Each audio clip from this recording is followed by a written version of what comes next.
Hi,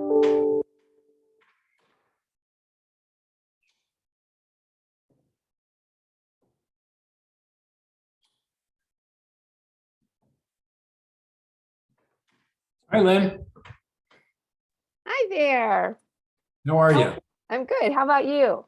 Good. Good. Comes Candace. Hi. Hi, Candace. Candace. Hi. How are you, Candace? Pretty good. Pretty Good. good. Yeah. How about you? I'm doing well, actually. Our dear friend Catherine Trestrail, though, is not, so she's not going to be here. What's going on? I'm not sure exactly. She's not sure. We had 2 meetings yesterday. We had to meet in 2 different places. We started out at the Rocket Bakery up on 14th, but they didn't have Wi-Fi there. So we had our coffee. We'd already ordered and stuff. And so we visited for a bit there, and then we went to another coffee shop so we could do our Zoom lesson for her. And she was all ready to go, and she was doing great yesterday, but something's up. She did say she got her booster yesterday, but she's never had a reaction before. Well, my second booster, I had a reaction. Did you? Yeah, it was kind of bad for about 30 hours. Oh, Yeah. well, it might be that. She said she didn't have a reaction before, but and she texted me really early today and said she Yeah. wasn't feeling well and that she'd just check in later. But at 5:30, she said, I can't even participate. Yeah, that's So, too bad. I'm sorry to hear that. I know, I don't like that, especially when somebody lives alone. It's so hard. Yeah. Yeah, I've had four shots myself, and my reactions were all over the place. Oh, really? From nothing but a sore shoulder the next day to having flu-like symptoms to being in bed most of the day to, Yeah. very mild. Yeah. Yeah. Yeah, most of mine have been fairly mild. I mean, I had side effects, but the second booster was Pfizer. I don't know if that makes a difference. Yeah. Mm. Yeah. There's Lilia. Hi, Lilia. Hi, Lilia. Hello. And Yay. Dorothy. Hi, is Dorothy. there. Good. Well, we've got a few more minutes to wait. We'll see. I think, well, we'll have to keep it somewhat brief anyway. I think it's a relatively short agenda, but the endowment team is meeting tonight, so at 7. So we'll have to excuse Dick and Karen. Hi, Karen. Hi, Karen.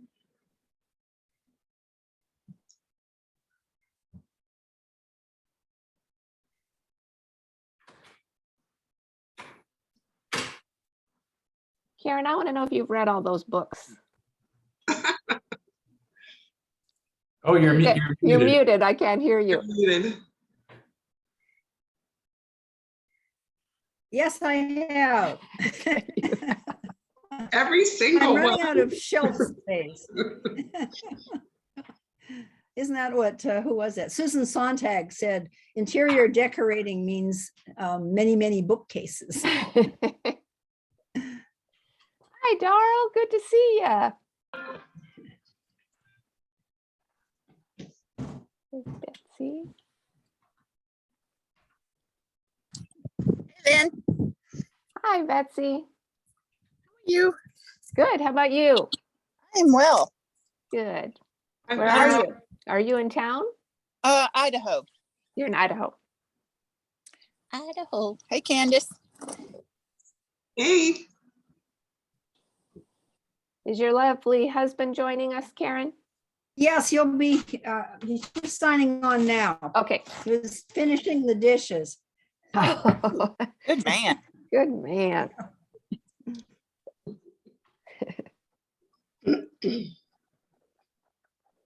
Lynn, Well, did you hear from Catherine? I did hear from Catherine. She won't be joining us this evening. Good. She said Yeah, she wasn't feeling good. Yeah, good. I'm glad you've talked to her too. Mm-hmm. Poor thing. She Yeah, was great yesterday though, so I know, I think it just came on fast and she wasn't sure if it was the heat or her booster or whatever, so. said y'all had a good Zoom session Yeah, or it was, Zoom training. we had fun. We had a lot of fun, actually. Well, while we're waiting for Dick, make sure, here's my vice president's report. Everybody go get some water. Sit with your water next to you. You gotta have your Yes, water yes. bottle going. Boy, stay hydrated. Yeah, good job, Todd. Something. Last night at Kurdkara, some people were drinking wine. We said, you gotta have a glass of water on either side of your glass of wine. So wine is fine, water on both sides. Hello, Dick. Hi. Well, let's go ahead and get started. I think all the board members that are coming are here. So, so I'm going to preside over this meeting for Catherine. She was very excited to do her first president's report and to run the Zoom meeting. So we'll try again next month for her, or actually it won't be till September now. So we'll call the meeting to order. And any changes for the agenda that anybody needed to add or update? Okay, Looked good. looks good. Great. Well, then let's start with some opening words, Todd. Okay, I've got some words here from Gandhi. And I was thinking about our last conversation, our last board meeting. And, you know, I used the phrase that I think liberal religion is dead in America. And Dick said, well, it's alive and well right here in Spokane.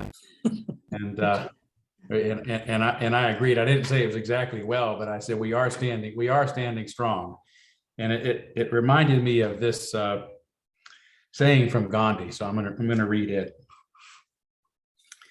Every good movement passes through 5 stages: indifference, ridicule, abuse, repression, and respect. Yeah. We had indifference for a few months. Then the viceroy graciously laughed at it. Abuse, including misrepresentation, has been the order of the day. The provincial governors and the anti-non-cooperation press have heaped as much abuse upon the movement as they have been able to. Now comes repression, at present, yet it's fairly mild form.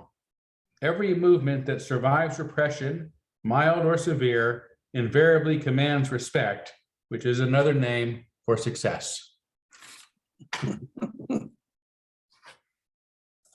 Very nice. Yay. Good Yeah. for us. Good. Thank you, Todd. That's great. Okay, the next thing on the agenda is to amend any amendments to or approve the June minutes. I didn't have anything. Did anybody have anything that needed to be added or changed to Look good. the excellent June minutes? All right, so that draft can be approved as it stands. That's great. So the next thing on the agenda is our president's report, and I'm not sure what Catherine had planned. She was very much looking forward to that, but at any rate, we will endeavor to persevere here, and we'll just go through what I know was the business of appointments that needed to be made and to make our offices official, and a discussion of other appointments. So we know for sure, we've agreed, at least via email, unless anybody has any objections, for the next fiscal year, that Catherine will be our president and I will serve as vice president. Darrell has agreed to be our secretary again, which is great. And Betsy has agreed to continue as our treasurer. So thanks everybody for those things. Dorothy has agreed to continue as our recording secretary. So that demands a standing ovation. Really, Yes, thank you, Dorothy. yes, Thank you. thank you, Dorothy.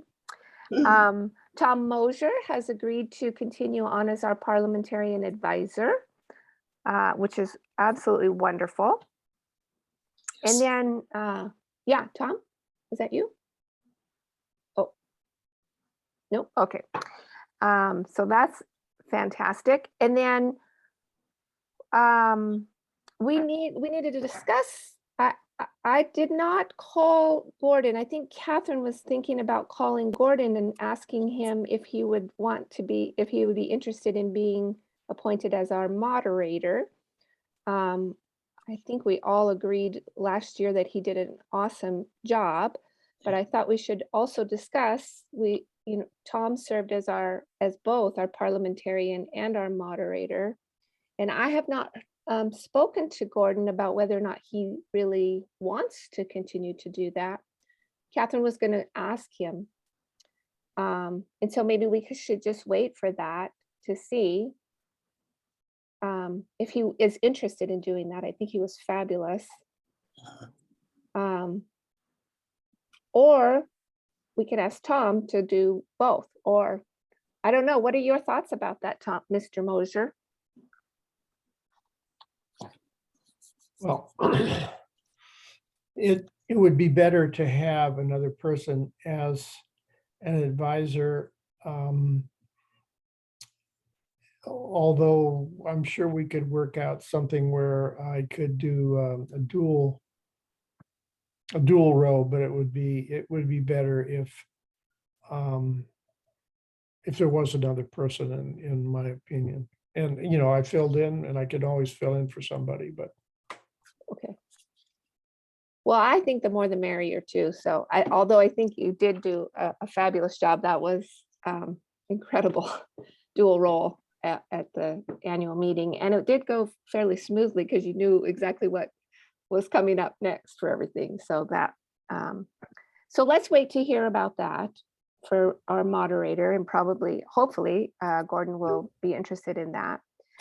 I am not certain about the church historian, which is also in our bylaws, that we appoint a church historian.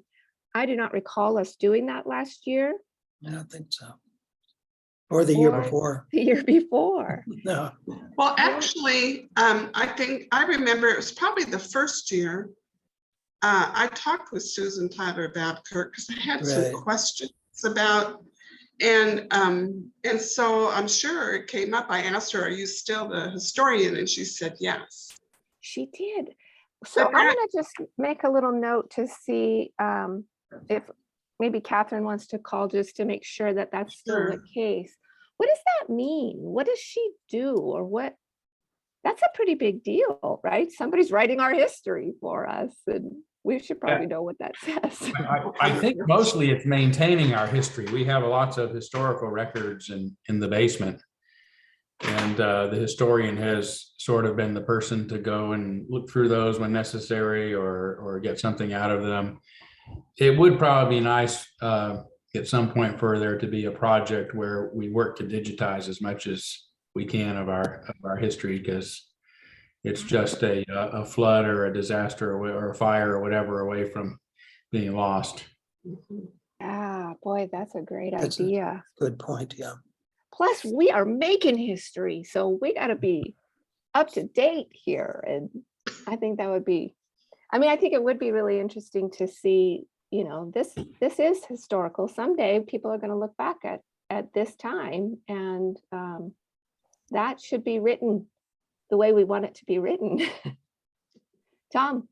Well, just for accuracy point, the historian and the new bylaws, quote, "The historian shall be a member and be appointed for the fiscal year, is responsible for archival storage, both paper, electronic, and retrieval of the church's historical documents, especially regarding those events and activities that should be recorded for the benefit of future members of the congregation, and the historian may or may not be a trustee."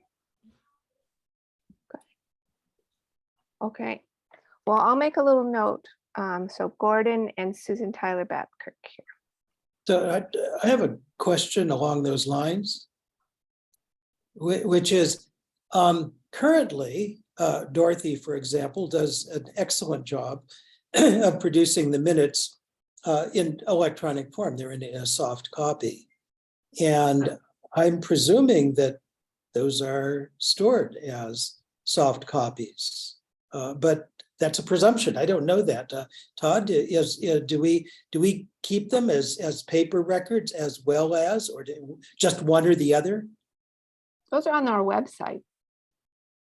Yeah, I'm not sure if we keep a hard copy of all of that once it's digitized, Dick. Okay. I'd have to look into it. Okay, so the reason is because I was thinking you were mentioning we have, historical records that go back now a century and more. Mhm. So, obviously the older ones are not digitized. So if we were to make it all digital, it would be, the project would be to digitize and organize all of the materials going back to the earliest ones that we have in paper. Is that correct? Yes, yes. Okay, and the current system that we have for maintaining our records, which are all soft, that could serve as a framework, into which you load these new materials. Right, yeah. And there are some digitized histories, I've done some, and I don't know if there's any others that are online yet or not, but we have some that'd be fairly easy to scan and put in, but there's not necessarily a central place for that either. So I think creating a central historical location, digital location for all of that is important. There's a lot out Nice, there. yeah. I did at least several sermons on our church, include stuff about our church history, which would be nice to include in there. Yeah. That would. Tom? Well, a couple of thoughts come to mind. Depending on the size of the task, someone might want to assess whether that's something that should be done by a third party and come up with a budget for the task if it's overwhelming, as it may well be. And second of all, I think that there needs to be an updating of the framed history in the lobby. I've looked at that several times for additional information on a couple of things, and it's good up to the point where it was last done, but from whatever point the last point was on, it's void. Yeah. And there simply isn't any history there after a certain point. So that would be a task that I think the historian should list as something to be undertaken by somebody at some point. Good idea. Good idea. Good Yeah, projects. that is a good idea. It could be a really big job, huh? I mean, it sounds Yeah. kind of fascinating and fun. As I recall, the one that's out in our lobby, it goes up through about 1998 or maybe 2000 or so. Is that correct? Is my memory serving me right? I think that's probably right. Yeah, it's not too far. I can't remember who the last minister was. It might be Linda Wittenberg. I kind of think so, yeah. Wittenberg is the one who comes to mind. Yeah. Mhm. Yeah. Yeah. And that's also, those images also need to be digitized. That's some of them are probably pretty rare at this point. Yeah. Wow. Well, that was a long time ago. So, Yeah. okay. Well, we better get on that. The other thing, we also need one more board member to serve as a member of the executive team. So do I have anybody who wants to do that? So Lilia, the executive team is the president and the vice president, and then usually one other member. And really the only thing we've done, and not even all three of us every month, but ideally that's the people who set the agenda. Mhm. We meet with Todd usually the Wednesday before the board meeting. And we meet for about an hour and we set the agenda based on what people have brought up over the course of the month, maybe and sent something via email or thought we needed to discuss something or something like that. What other things has the exec team done? That's all I can think of since I've been on the board. Yeah, that's pretty much what we've done. Yeah. And, poke the rest of the members of the board for, suggestions or input to include in the agenda, but just sort of like setting it. Yeah, Tom? Oh, you're muted. Muted.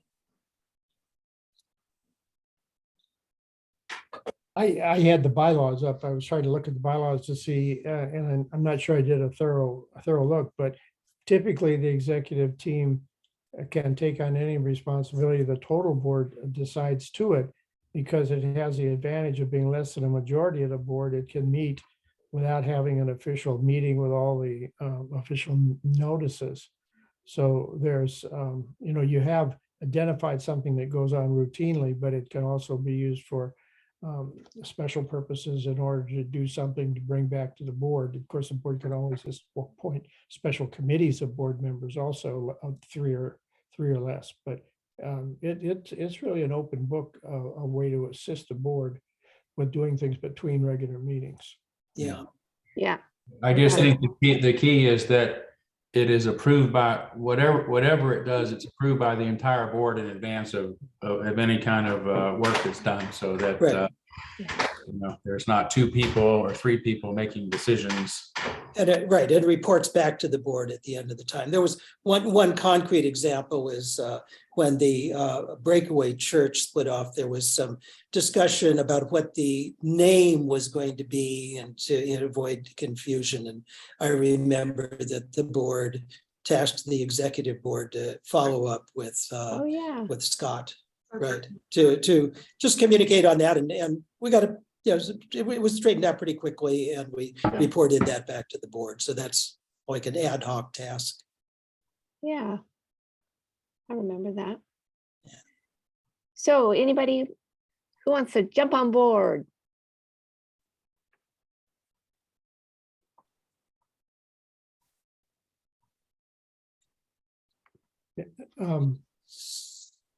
Yeah, Tom? Yeah, I just did find in Article 6, Section 10, in addition to what we've already discussed, it reinforces that as the policies and procedures may clarify duties and responsibilities of the committee, but nothing shall prevent this committee from being assigned tasks to aid the board for gathering information, and executing certain tasks specifically directed by a majority of the board. And they can meet electronically if they need to. So yeah, that zeroes it in. And that was one of the advantages of the things that you all did when you updated these bylaws. Yeah, there are more words, but it also clarifies a lot of issues which were either not there or were vague in the past. Yeah. Yeah. I think so too. So I'm willing to step up again at the risk of suggesting I'm volunteering something else. I was thinking, Lily, it might be a nice opportunity to kind of get a feel for what goes on in the board without having to assume too much in the way of responsibility. So I can leave that open, but I'm available. No pressure, Lilia. I would hesitate to sign up for anything that feels more than I've got. I'm doing a lot of stuff right now career-wise, and I'm very overwhelmed. So it's a job I think somebody should do it justice, and I'm not sure that I'd have the time or energy to do it justice. Perfect. That's fine. So Dick, Yeah. you'll take that on? Okay, thank you. I believe that's it for the appointments for right now. I didn't see anything else. So let's go ahead and move on. And Karen and Mary are here from the endowment team, and Dick also. So we can have our update from the endowment team. Okay, well, as you know, you've already approved our intent to go to the Seattle Foundation and have that relationship. And I think the agreement document has been sent over there that Lynn signed. We've hit a bit of a snag with the Seattle Foundation. It's nothing fatal, but we've had a couple of glitches in our negotiations, which I'll go into in this summary. But it's been a bit of a strange process. We started in the spring with a woman named Jen Lee over there who said, yeah, you can negotiate a full endowment agreement, but then she quit. And then her boss got COVID. So there were several weeks in there where we was sort of radio silence from the Seattle Foundation. And then the boss, Allison Parker, who we're dealing with now, said we couldn't, if we had the full-on endowment, we couldn't do any withdrawals for 2 years. We had to have almost 3 years. We had to have accumulate 12 quarters of performance before we could do anything. So that would have meant we would have had to taken out 2 years of our budget obligation to the church out of the endowment, before we even got anything in a gain. And we weren't, we weren't willing to do that, because that would be like, what, $56,000. It would reduce it by that much. So what we've been negotiating with, and they've agreed to, is what's called a quasi endowment. They call it a reserve fund, but just for your purposes, it's almost exactly like what we had with the UUCEF. Not a full rigid endowment, but a quasi endowment. And our lawyer, the one thing we wanted was an exit clause in this agreement, so that if we were really unhappy with them, we could just take all of our money out at once. But they're balking at that. And we want to know the reason why. So that's a question we still have to ask them. And there's also in the agreement a kind of a heavy-handed clause, at least in our opinion, about how we can solicit as a church to get contributions to go into this reserve fund with all the materials pre-submitted to the Seattle Foundation. I think it's a reputational thing for them. They represent a lot of nonprofits in this quasi-endowment relationship. But we want to understand that a little bit more, why they're so uptight about it, because what we basically say is to our members is, contribute to the future, the church, and we have those little blurbs. And we don't have a big, we're not a big nonprofit that has a big PR department or anything like that. So those are two things we need to clarify. But basically, for your purposes, the bottom line is that the agreement is pretty much the same as we had with the UUCEF. It will protect the corpus of our principal without invading it. It will allow us to designate annual withdrawal amounts ourselves on a quarterly schedule. It also allows some options we didn't have with UUCEF, that we can pick investment vehicles. And we thought we would start out with their low-cost index funds. That's the least costly of all their investment options, index funds, and see how that goes. So basically, we think we need, Mary and I have talked about this, and we need one more meeting with them, to answer these additional questions about their process and this publicity issue. And we think in doing this, we're following the board's vision for a growing endowment fund that's sustainable and it won't be picked apart for other purposes. So the next steps, as we see it right now, we're having a meeting at 7 of the team to go over this one more time. But our next steps is when we get this negotiation finished, that you'll get the agreement from us, and then the new board president will sign it and we'll send it over to them. We have, what's the total right now in the endowment that's in for First Interstate, the money that came out of the UUCEF, we have about $709,000. And then we also have an additional $6,600 in a holding account from newer contributions to the endowment fund. And out of that money, we have to take Bill Edders, our lawyer's fee. But when we do that, then we'll send the rest of the money. It'll probably be, over 700,000 we'll send over to the Seattle Foundation. So that's where we are right now on this whole process. We're getting close, but we're not quite there yet. Oh, and Gary, do you want to add anything about this exit clause and whether that's typical of not or of endowments? Typically true endowments don't permit any exit. Like the Inovia Foundation, for example, would not allow money to be taken out at all once it's in there. This quasi-endowment concept would give us the option of asking for a, a full distribution of the entire amount, and we could get it back that way. So effectively, we can get it back, but we can't tell them we want to just terminate and walk away, which, I think is kind of 6 of one, half a dozen of another. But It's their lawyer that's telling them that. So my sense is that it probably has something to do with the Community Foundation IRS rules that are fairly strict about what an endowment is. It's essentially a gift. It's an irrevocable gift. And we're basically looking for kind of an exception to that. But I think we do have, I think we have a lot of opportunity to talk about it more with the Seattle Foundation, and we'll see where it goes. Yeah, Yeah, one other thing, in the UUCEF, there were guidelines as to how much could be requested for a distribution. So up to a certain maximum percentage annually and so on. And so Karen, there may be some discussion of Yeah, I seeking think guidance from the board regarding that as well.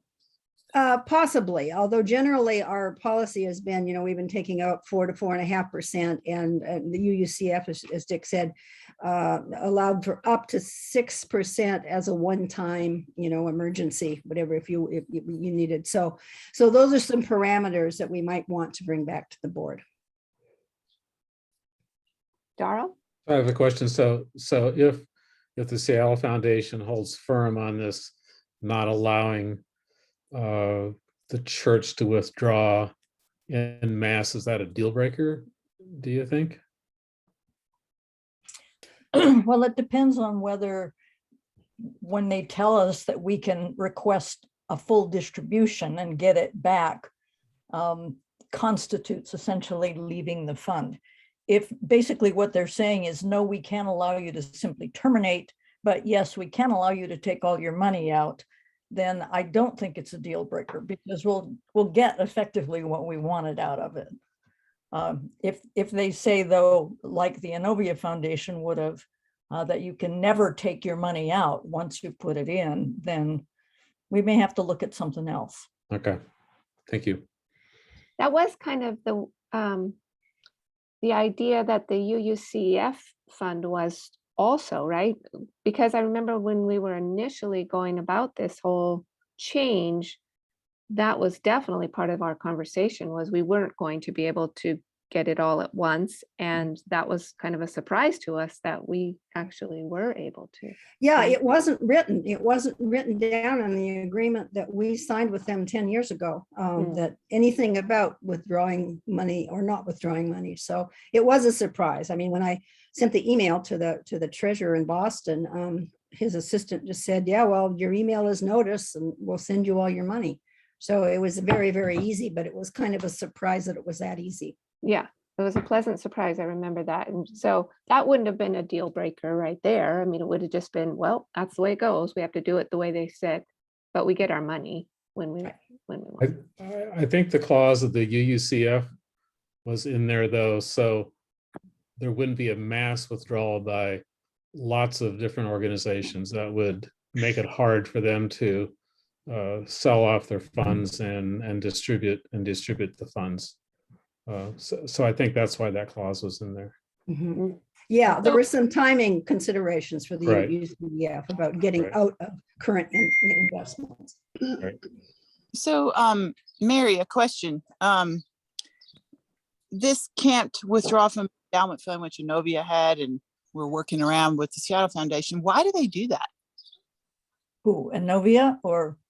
Any group that has this sort of restriction? Is it like, what does that buy them other than, I mean, I just don't get it quite. So, well, under the Internal Revenue Service rules for community foundations, what community foundations were intended to create what they called true endowments, which meant that essentially the organization that wanted to participate was making a gift to the community foundation in return for the benefit of getting distributions that would support the organization. But the concept was that the money was irrevocably given to this community foundation as a true endowment. The Inovia Foundation isn't the only foundation that does this. Quite a few of them do, but I've also begun to notice that there are quite a few of them, like the Seattle Foundation and the UUCEF, that have kind of a separate category called a quasi endowment that, you know, is a gift, but it's sort of a, you can have it back gift kind of concept. And I think the strictness is to conform to the Internal Revenue rules, but the exceptions, I think, are just basically being created around those rules, because there are a lot of organizations for whom making that gift probably is hard to do or scary to do, like us. You know, we don't feel that comfortable doing it out. Right. And now that you've given this explanation, I remember last time I probably asked the same question. People get the contributors to these endowment funds get a tax break. That's why the Internal Revenue Code is involved here, right? I mean, that's part of it. Yeah. And it's particularly a tax break for the families who participate in community foundations, like the Gates families and the wealthy families that are looking for a tax break for an irrevocable gift, but they want to have some control over it. So they make this gift, but then they get to participate in the way it's distributed. They get a tax benefit. They get sometimes distributions of income off of it, depending on how they set it up. But yes, that's what the Internal Revenue Service was looking to manage. They don't want people just giving a bunch of money to get a tax break and then messing around with it. Yeah, manage and incent. Got it. Okay. And Okay. if I understand correctly, Mary, the Seattle Foundation has both types. They have actually true endowments, if you wanted, in fact, to follow the first model, and then they have the quasi endowments as a separate entity, which is also available. Yeah, they call them reserve accounts, but Reserve accounts, right? effectively a quasi endowment, as opposed to the true endowments, which they do have. Yeah. They have quite a few of them, as a matter of fact. Tom? Well, I don't know, at some point, if this doesn't work out right, somebody might want to look at the Rockwood Foundation here at Rockwood South Hill Retirement, because it accepts, people give gifts large and small, and this foundation has like 5 different subcategories of accounts in it, and they give money back all the time. They fund employees who are trying to increase their employment skills. They have another outlet for employees or residents that are run short of money. They've recently received $1 million gift, and about 600,000 of that went back out to buy all new exercise equipment. So, I don't know what they're operating under, but when you give to them, it is tax-free, because we've given money to them also. So I don't know what kind of critter it is. Well, under the Seattle Foundation, we also have the options, if we wanted to, if we had enough money ultimately, they can give grants to organizations in the communities, if we, for a housing project or something like that. So they have many of the same things that Tom is talking about that the Rockwood Foundation apparently has. Great. Any other questions? Well, Karen and Mary, it's been really great having you come every month to keep us updated. And I know you have a meeting tonight, so I really would appreciate it if you would pass on that the board is very appreciative. I'm sure I'm speaking for all of us for having you come each month and keeping us updated. And this has been quite a process. I know there's been a lot of time and effort and work put into that, making a lot of really big decisions on our behalf. So please pass our gratitude on to the team when you meet tonight. It's a lot to understand and learn about, and it's not very interesting to me. Thank you. We'll do that. Yeah, so we slog through the financial jungle here. Yes, exactly. All right. All right. Bye. Bye-bye. Thank you. Thanks. Next on our agenda is Todd's report. Okay, my report is also going to be relatively short. I've been pretty lazy this summer and have been letting Rebecca do all the work while I get all the credit. But the thing I would first of all begin with is I want to again stress to the board, which you've gotten into a very good habit of working hard. That I think that, you know, it's really important for the board and for our congregation to begin to experience some of the fun and joy that makes us a community that really is the reason all of us are here. So I want that to begin with the board as much as you are willing and able to give yourselves a bit of a break this year and help us foster activities and events in the church that might bring us together for just simple good times. Don't even have to have a goal in mind, just being together and having fun. I think we need to do that for a lot of reasons. The other thing I would say that we should probably remember that we're being recorded, and that there are certain individuals that have a bizarre interest in what we're doing here at our church. I caught wind that the recording from our last board meeting went out to UUs, some UUs around the world, really. And I can't remember what all we said, but I remember jesting quite a bit about, you know, just telling the UUA that their bylaws are void, and therefore we're just going to, you know, run a campaign, or I might have used the term, the biblical term, referring to a certain number of them as a brood of vipers. You know, so I might not have been as quite as honest or as with as much levity had I thought that it would get out. But there are and I'm not going to point fingers. I have my suspicions, but there seem to be individuals somewhere that report our goings on very quickly to the UUA. The other recent example was, you know, when I did my minister's minute a couple months ago, announcing that I wanted to begin a petitioning process to run for the president of the UUA in 2023. Those recordings are unlisted. Okay, that means that the only persons that can see them are persons who have the link.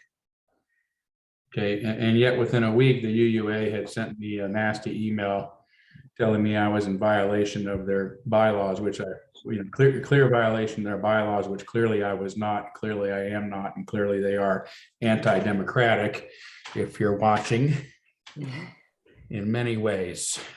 And it's not going to stand. It may stand now, but it's not going to stand forever. So, but I just wanted to remind you, I didn't bother to go back and look at that board meeting, because what is said, and you know, it certainly represents some truth as well as some frustration. But you know, we have people that are watching for some reason that seem intent on notifying the UUA of everything we're doing. So we won't do any secret planning during All our. right, no secret planning. Yeah, we'll save the secret planning for the secret meetings. Do remember we did have our GA report from the delegates, and it was just so weird. I can't help it. It was so weird, the whole GA experience, but we won't say that again. It was lovely. Yeah. Well, I mean, it was all true. It was probably truth stated more directly than maybe we should have. I don't know. Good reminder.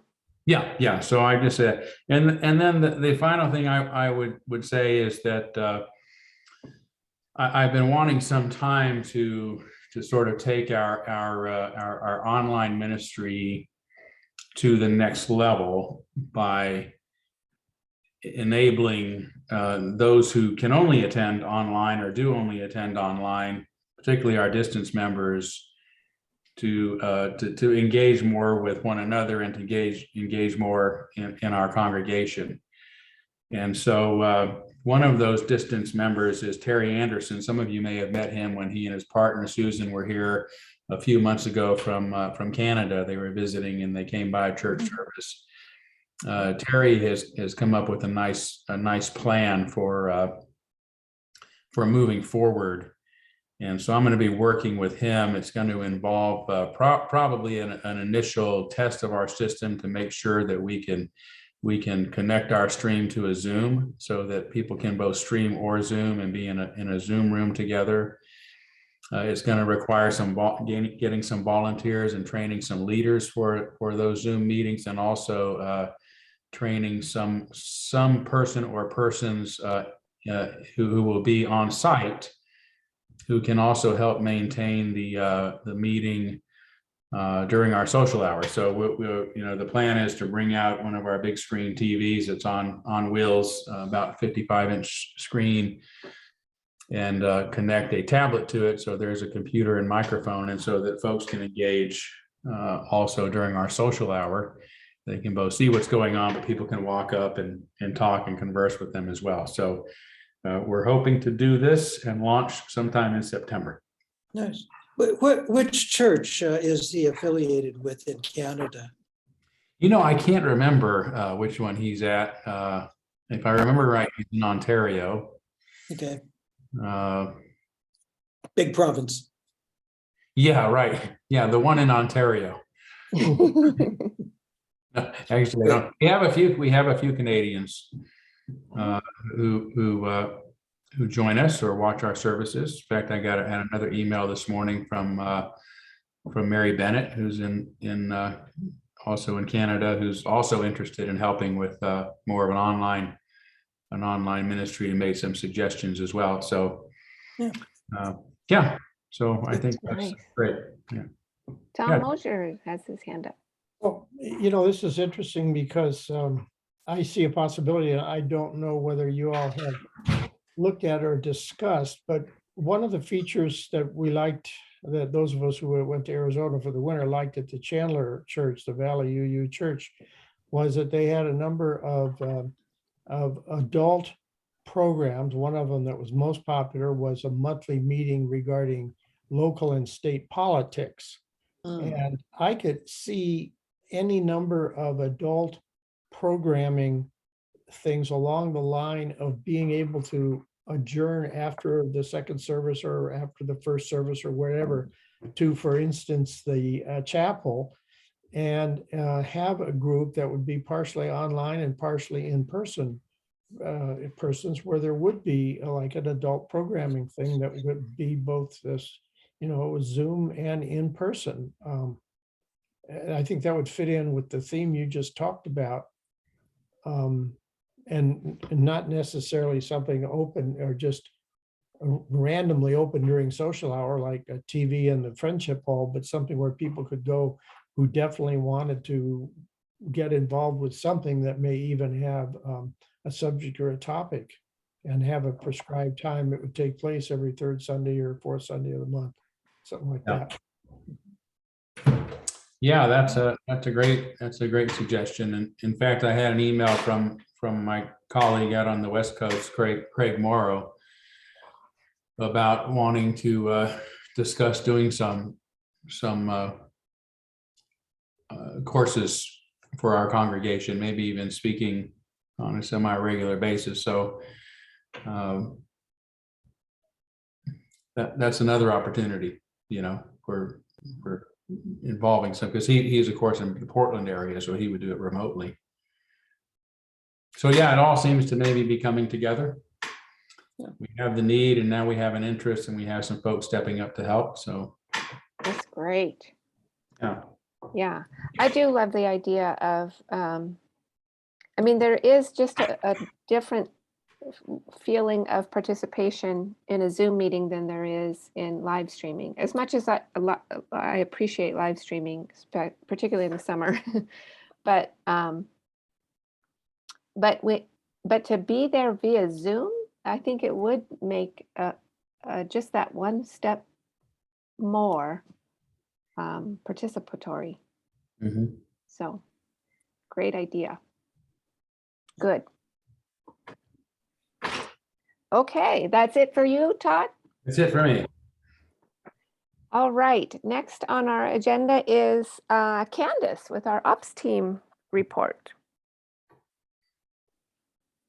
Oh, you're muted.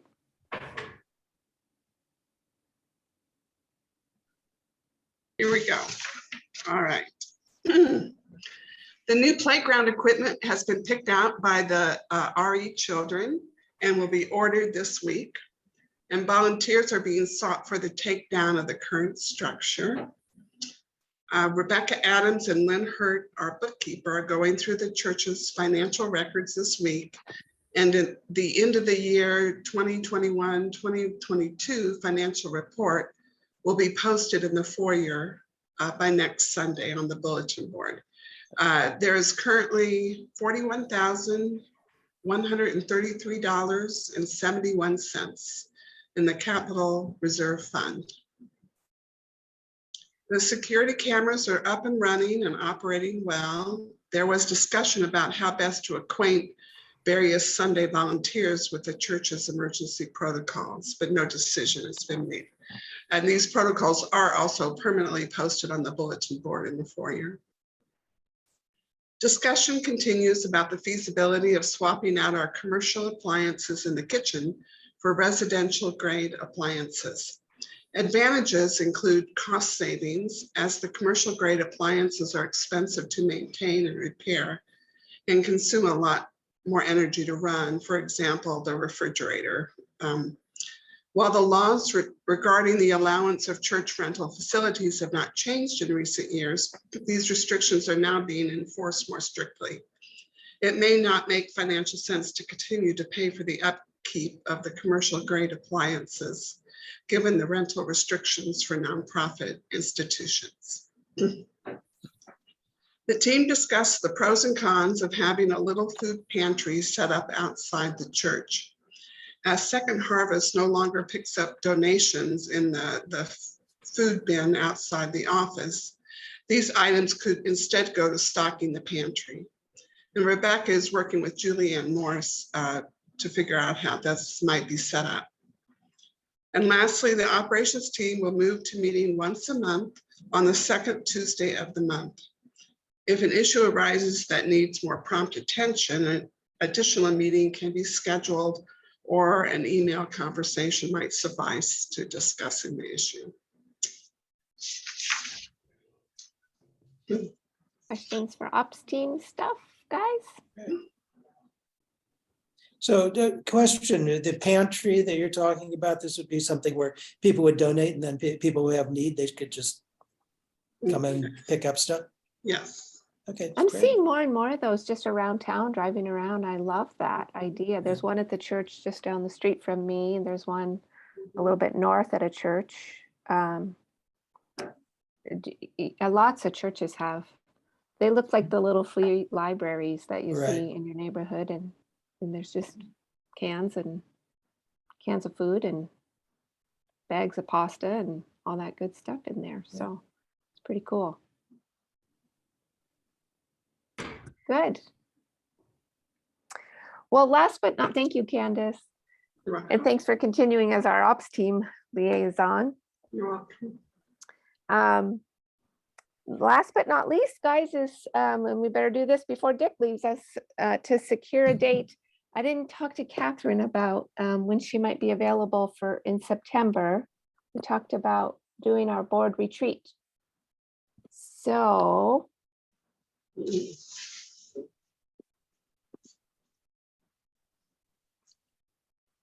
grab your calendars.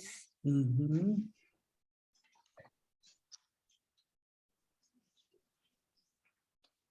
I am wide open. I'm wide open too. Same here. I assume we're thinking of a weekend. I guess maybe I should say wide open on the weekends. And How about that? usually a Saturday. Right, right. Is this in September? Is that where we're looking at? Yeah. Yeah. mhm. Preferably earlier September, do you think? I mean, certainly not Labor Day weekend or something, but I'm out of town until the 8th in September, and I'm gone the weekend of the 17th. oh. Well, so much for The- that idea. Well, no, the 10th would work, right? I was That'll gonna be say, yeah, open. the 10th, the Saturday. The 10th, second Yeah. Saturday in September. Yeah, Ah. That works for me. yeah, that should work for me. September 10th? And then, as Do I we recall, wanna- these are like in the morning, are they? Traditionally, they're scheduled from 10 to 2. They don't usually last that long. Usually 10 to noon, we have lunch and then Yeah, depart unless there's something bigger, but. And So 10. I would be happy to have it at our place again if you guys were nice. open to meeting in person and coming here. Thank you. That was Yeah. lovely, Todd, but can we bring things? I think you did everything, or Peggy did everything. How about we have a potluck or bring some, That would be fine. That would Yeah. be. That'd be a good idea. Mhm. Can I ask what the retreat, is it just to meet? I don't know what it is. What, I don't know what it is. We set up a ropes course so that we can bond with you. Yeah, there we go. Yeah, No, generally, it is a bit of getting to know each other, but also talking a bit about policy governance, hoping to help folks become more grounded in what that means and what the role of the board is. And then oftentimes the board will do preliminary discussions of priorities and goals and visioning. Obviously, any formal decisions have to be made in the open and in a board meeting, but that's something that every new board sort of does, is come up with its annual priorities. And so that's a place to start talking about that. And anything else the board, the board chooses to do, but generally those are what we've done, some bonding, some learning, some envisioning. Mhm. Okay. it's super fun. This year Yeah. too, I'm gonna be meeting with Rebecca sometime in August. And we're gonna kind of put together a little bit more of a structured, like month by month, what the board is supposed to be thinking about, because that happens. Rebecca is fabulous about saying, hey, board. Usually to the president, she'll send an email and say, I need your priorities by this, happens in December, this happens in January, this happens in February. And it's lovely, but it always it felt like to me, it always sort of snuck up on me. So we're just going to put together, like, this is what the whole calendar year looks like. And we'll talk about that for that. Yeah. I'm going to make a syllabus for us, guys. Wow. Yeah, Tom. I urge you during that orientation session to discuss how you are going to approach rewriting the policies and procedures. It could be and I suggest this because of the thoughts and the dread of, weekly meetings. It could be something in which one of you as individuals who are familiar with the new bylaws and somewhat familiar with the existing policy governance document, to sit down and start drafting some modifications, which could be brought, for instance, to the executive team for review, refinement, and ultimately maybe once a quarter, something could be presented to the board, be on a board's agenda. I think a lot of progress could be done toward that project in that kind of a model if you wanted to, but I think you certainly ought to discuss how you're going to go about doing that. Yeah, I think we definitely will have to add that to our discussion. We certainly all are very aware that that is a thing that we must address. We must address it. So we'll put that for sure. into our discussion. Yep. What else, guys? Anything else? September 10th at 10 a.m. Todd's house and Yes. potluck. Thanks, Todd. And Yes, if thank you you. all think there's any reason for me to be in there and sitting up a parliamentarian, Sure. let me know. And I can arrange for it, but I do need some time to arrange for it. I'll say I'm not going to be there unless somebody thinks it would be useful or helpful.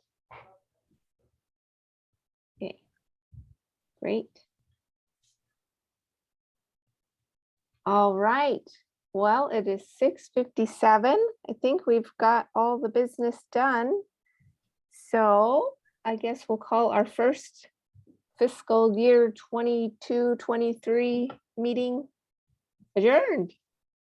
And what's the date for the next meeting? Oh, thank you, Candace. So that we're not meeting in August. I think we agreed to that. Is that, am I? Right, yeah. Am I right about that? And so the next one then would be September 28th. Yes, yeah.